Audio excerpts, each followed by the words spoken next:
नमस्कार दोस्तों, मेरी गुड इवनिंग। मैं सतीश। आज की क्लास में आप सभी का स्वागत है। जैसा कि पिछले मैथ्स के टॉपिक में हम कई वीडियोज आपको दे चुके हैं, यह मेरा ऐसा टॉपिक है कि कह सकते हैं क्षेत्रफल का लगभग जितना भी टॉपिक है उसका एक ही आधार है। और आज का जो टॉपिक है, फिगर से आपको लग रहा होगा मैं किस टॉपिक की बात करने जा रहा हूं, तो पहले बता देता हूं दोस्तों। आज का हमारा विषय है समकोण त्रिभुज। समकोण त्रिभुज मीन्स ऐसा त्रिभुज जिसकी एक भुजा अन्य दो भुजाओं से बड़ी होगी और जिसका वर्ग शेष दो भुजाओं के वर्गों के योगफल के बराबर होगा। मीन्स ये सामने देख सकते हैं आप इस फिगर में, इसकी ये भुजा अन्य दो शेष भुजाओं से बड़ी है और इसका वर्ग शेष दो भुजाओं के वर्गों के योगफल के बराबर आ जाए तो दिया गया ट्रायंगल जो भी होगा समकोण त्रिभुज होगा, या उसी को हम अन्य शब्दों में इंग्लिश की भाषा में राइट ट्रायंगल भी कहते हैं।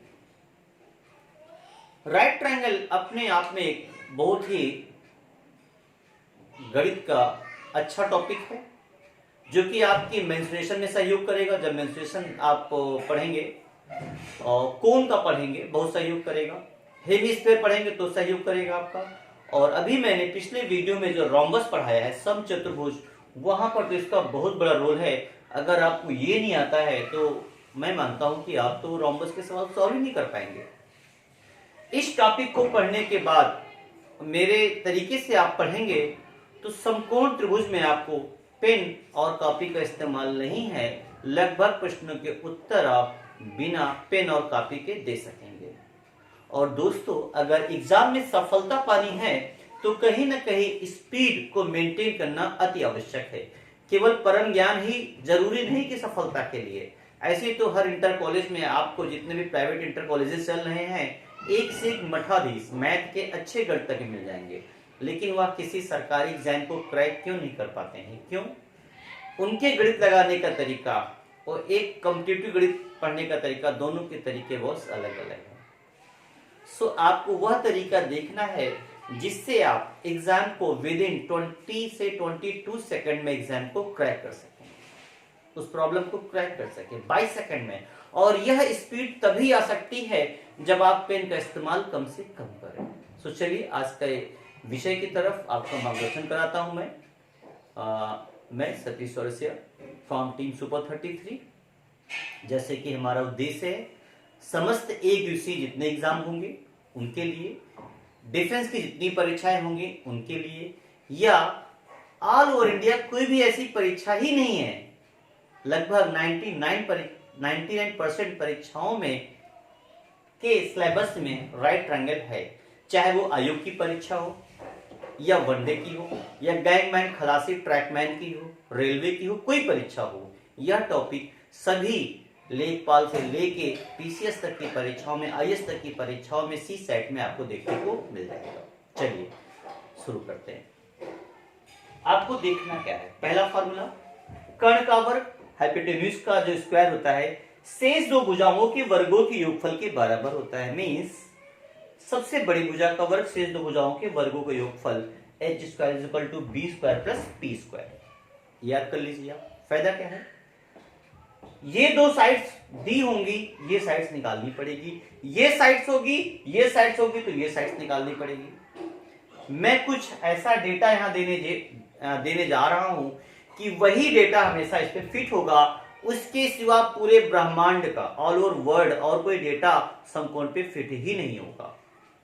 लगभग आप जितनी प्रॉब्लम देखेंगे वह इन्हीं के इर्द गिर्द घूमती आपको नजर आएंगी। एक फार्मूले का इस्तेमाल और करेंगे, area of the right triangle that is half base into perpendicular, means 1/2 आधार गुणे लंब।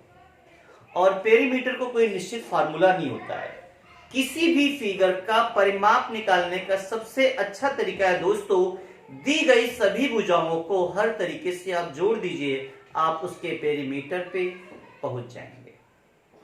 तो चलते हैं, सबसे पहले वो कौन से मानक हैं जो इसको सेटिस्फाई करते हैं, राइट ट्रायंगल को सेटिस्फाई करते हैं कि वही हमेशा होंगे। देखिए, तो आपने अक्सर समकोण त्रिभुज में इन भुजाओं को चर्चे में जरूर देखा होगा।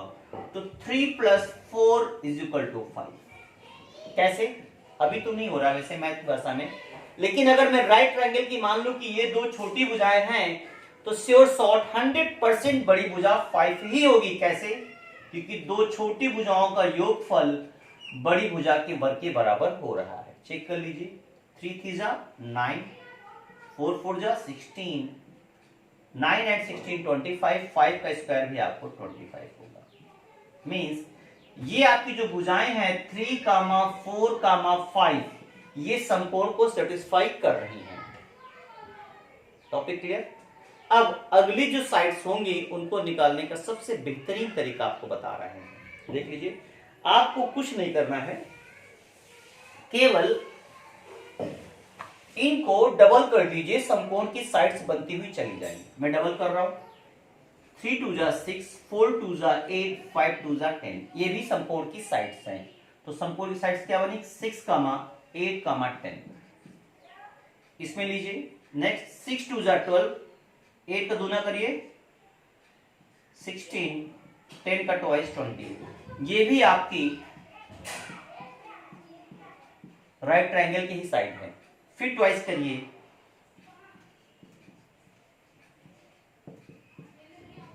ये भी आपकी राइट ट्रायंगल के ही साइड्स हैं। इसी प्रकार ये तो एक कॉम्बिनेशन में आ गया। अब आपको अलग तरीके से जो आपको अक्सर पेपर में दिखे होंगे उनकी चर्चा करेंगे हम। आप चाहें तो स्क्वायर लगा सकते हैं, लीजिए लगा दिया मैंने। स्क्वायर ना लिखे तो कोई फर्क नहीं पड़ता है, आपको समझना है केवल, वो मैंने बता दिया। एक कॉम्बिनेशन ये देख लीजिएगा, एक इसके अलावा ये कॉम्बिनेशन आपको बहुत मिलेगा, 5, 12 + 5 = 13। तो जब भी मैं पढ़ाऊंगा और बोलूंगा राइट ट्रायंगल में दो भुजाएं 12, 5 है, तो थर्ड क्या होगी? 13 होगी। 12 + 5 12 + 5 = 13। ऐसे ही नेक्स्ट 12 + 9, देखिए 12 का 12 का 144, 9 का 81, ये हो जाएगा 15। कैसे? उसी प्रोसेस पे ये देखिए सेटिस्फाई करना है। ये इसी प्रकार एक और ले रहा हूं मैं, 15 and 8, ये 17 बनेगा। And last one is the 24 + 7, ये बनेगा 25। 15 का 225, 8 का 64 जोड़िए 289 आ जाएगा, उसका वर्गमूल क्या होगा? 17 होगा। तो स्क्वायर लगाते तो पढ़ने में थोड़ा देर होती है, तो आप स्क्वायर लगा के मत याद करिए, बस ऐसे ही लर्न कर लीजिए, हटाइए इसको, कोई मतलब नहीं है। नए तरीके से चलिए, आपकी पढ़ने की स्पीड फास्ट आ जाएगी। ये ऐसे हम जैसे ही कहेंगे 12 + 5, आप बोलेंगे 13, 12 + 9 15। सिंपल है, ये जल्दी इजीली आपको याद हो जाएगा। समझाने के पर्पस मैंने समझा दिया बराबर क्यों है। सो दोस्तों 3 + 4 according to right triangle, third side will be 5। अब इन्हीं से जितने भी मेंस्ट्रुएशन के सवाल जहां भी राइट ट्रायंगल का इस्तेमाल होगा, मेरा चैलेंज है इन्हीं भुजाओं का इस्तेमाल होगा। और राइट ट्रायंगल जब आप कोण पढ़ेंगे, कोण में सबसे ज्यादा डेटा आपको ये मिलेगा, 24 + 7 = 25 वाला मिलेगा। या आप हेमिस्फीयर पढ़ेंगे तो आपको यही डेटा खूब मिलेगा वहां पर। अब बाकी भुजाएं जो आपको, चाहे रोम्बस पढ़ेंगे आपको यही सब मिलेगा, राइट ट्रायंगल पढ़ेंगे तब भी यही सब मिलेगा आपको। अब देखते हैं इसकी एक्सरसाइज कैसे सॉल्व करते हैं। पहला सवाल देख लीजिए, पहला सवाल तो यही बन गया, ये आपके सामने है, लीजिए जो एग्जाम में आ चुका है। 12, 9, 13, ये हमने आपको 4 विकल्प दे दिए और हमने कहा बताएं विकल्प A, option B, option C and option D. ये एग्जाम में सवाल आया हुआ है, आप पिछले 5 साल के पेपर देख लीजिए, आपको सवाल मिल जाएगा। दिए गए विकल्पों में से कौन सा ऐसा विकल्प है जो राइट ट्रायंगल का निर्माण नहीं कर सकता है? राइट ट्रायंगल के निर्माण की कंडीशन बता चुका हूं। सबसे बड़ी भुजा का वर्ग शेष दो भुजाओं के वर्गों के योगफल के बराबर होना चाहिए। चेक करिए, जो सेटिस्फाई करे वह सही है और जो सेटिस्फाई ना करे वो सही नहीं है। पहला उठाएं, 12 का 144 होगा, आपको पता है। अगर हम पहला उठाएं, 12 का हुआ मेरा 144 एंड 9 का 81 हुआ। 144 प्लस 81 225 होता है। 225 का जब वर्गमूल देखेंगे, ये हो गया 225, और 225 का जब वर्गमूल लेंगे 225 का, तो ये रिजल्टेंट आएगा 15। यहां 15 होना चाहिए, है नहीं। सो दोस्तों, ये विकल्प आपका किसी भी तरीके में राइट ट्रायंगल का निर्माण नहीं करेगा। बाकी आप 3 पे टाइम वेस्ट क्यों कर रहे हैं? इस पे टाइम वेस्ट करने कोई मतलब ही नहीं, मुझे पहले ही आंसर मिल गया। मान लो आंसर ना मिलता, इस पे होते हम। 6 का 36 आपको दिख रहा है, 8 का 64 हो रहा है, 36 प्लस 64 100 हुआ, और 100 का वर्गमूल लेंगे कितना आएगा? 10 आएगा। मीन्स यह राइट ट्रायंगल का निर्माण कर सकता है। इसी प्रकार चेक करेंगे, भी राइट ट्रायंगल बनाएगा, ये भी बनाएगा। सो पहला विकल्प ऐसा है जो राइट ट्रायंगल का निर्माण किसी भी हालत में नहीं करेगा। नेक्स्ट आप देख लीजिए, अगला मेरा प्रश्न है, ध्यान दीजिएगा।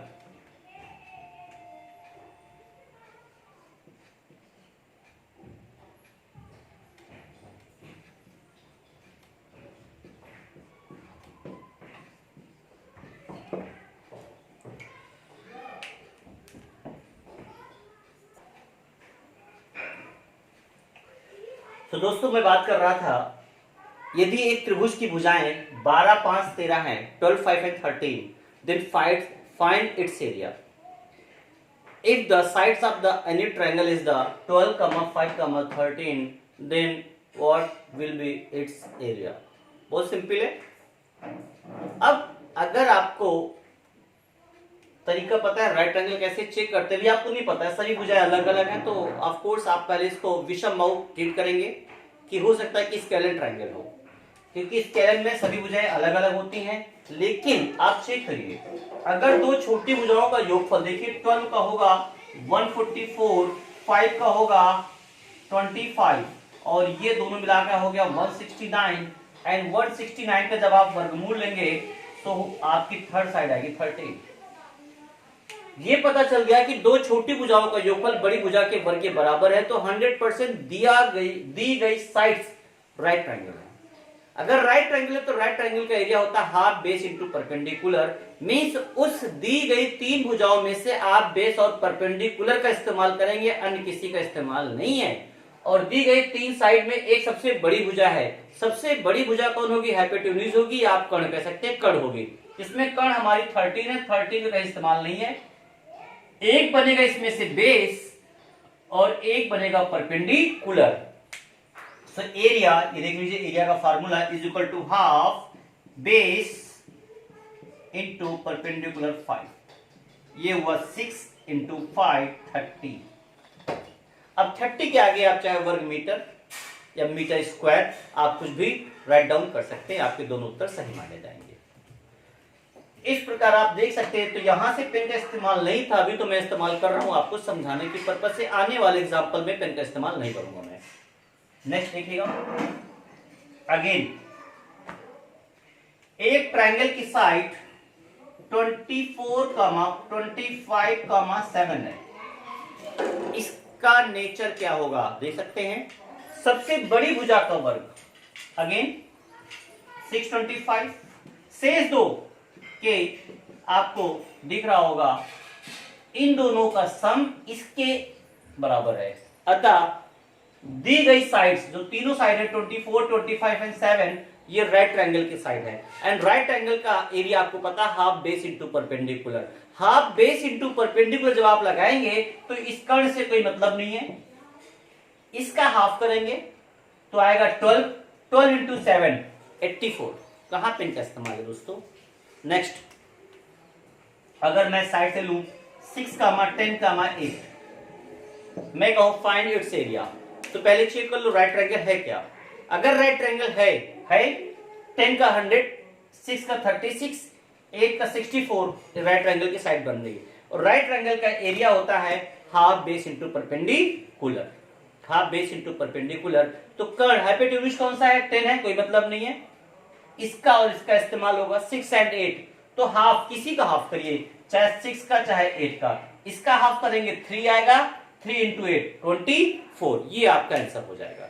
इस प्रकार आसान तरीके से आप एरिया को कैलकुलेट कर सकते हैं दोस्तों। सो अब कोई भी भुजा दी जाए, दी कौन जाएंगी? जितनी मैंने आपको पढ़ाई है वही आपको पेपर में एग्जाम में मिलेंगे। और इस समय इसका भी इस्तेमाल बहुत अच्छा हो रहा है, 15, 8 एंड 17। वो जैसे ही आप इतनी प्रैक्टिस कर इस पे हो जाएगी, इतने सवाल, चूंकि डेटा बार बार ही है कि आपको लर्न हो जाएगा। ये भी राइट ट्रायंगल बना रहा है, इसका कोई इस्तेमाल नहीं है। इस पे हाफ करिए, हाफ इसी का हो पाएगा, 4 आएगा, 15 इंटू 4 कितना हुआ? 60 हुआ। इस प्रकार आप इजिली किसी भी राइट ट्रायंगल का एरिया निकाल सकते हैं। अब बात आती है पेरीमीटर। पेरीमीटर क्या है? इन 3 साइडों को जोड़ दीजिए, आपका पेरीमीटर हो गया। यहां 3 साइडें हैं, जोड़ दीजिए, आपका पेरीमीटर हो गया। सो दोस्तों, जस्ट मिनट, हाँ सॉरी दोस्तों, सो ये 15, 8 एंड 17 ये भी राइट ट्रायंगल की साइड है। एरिया आपका निकल सकता है, पेरीमीटर निकल सकता है। तो अब किसी भी ट्रायंगल, किसी भी क्वाड्रिलेटरल का पेरीमीटर निकालना, जितनी भी साइड्स दी गई हैं सबको जोड़िए, वो आपका पेरीमीटर रिजल्टेंट होगा। सो ये एक टॉपिक जो कि राइट ट्रायंगल का है, बहुत इंपॉर्टेंट है, आपकी हर परीक्षा में आएगा, आप इसको अच्छे से तैयार कर लीजिए। मैंने लगभग एक बेसिक कॉन्सेप्ट दे दिया है कि राइट ट्रायंगल को कैसे चेक करते हैं, कैसे पता करते हैं, कैसे एरिया निकालते हैं, कैसे पेरीमीटर निकालते हैं। अब आप यहाँ की सारी एक्सरसाइज जो भी जिस एग्जाम में आए हैं उसको सॉल्व करिए। और दोस्तों, उम्मीद करते हैं कि आपके लगभग सवाल सॉल्व हो जाएंगे। नेक्स्ट इसका जो वीडियो लेंगे हम, उसमें सारे टॉपिक को मिक्स करेंगे। अब लगभग हमारा वर्ग भी हो गया, आयत भी हो गया, समकोण भी हो गया, वृत्त भी हो गया, रोम्बस भी हो गया है, लगभग टॉपिक हमने इसके खत्म कर दिए हैं। अब हम कह सकते हैं कि आगे की तरफ हम बढ़ सकते हैं। जो एक आपको पता है, जो एक आपको आना चाहिए एरिया के बारे में बेसिक, वो मैंने क्लियर कर दिया है। अब हम जो नेक्स्ट एक्सरसाइज लेंगे, सबको मिक्स करके सवाल की एक्सरसाइज लेंगे जो एग्जाम में इसमें बहुत पूछी जा रही है। सो दोस्तों, आज के लिए इतना ही है। अगर मेरा वीडियो आपको पसंद आता है, आप इसको लाइक करें, सब्सक्राइब करें दोस्तों, और अपने दोस्तों, अन्य जो लोग गाँव देहात शहर दूर दराज रिलेशन में आपके बैठे, वहां तक फॉरवर्ड करें, ताकि वो लोग भी इस लॉकडाउन में घर पर रहकर अपनी पढ़ाई को पूरा कर सके और उनका किसी तरीके से नुकसान ना हो। जय हिंद, जय भारत।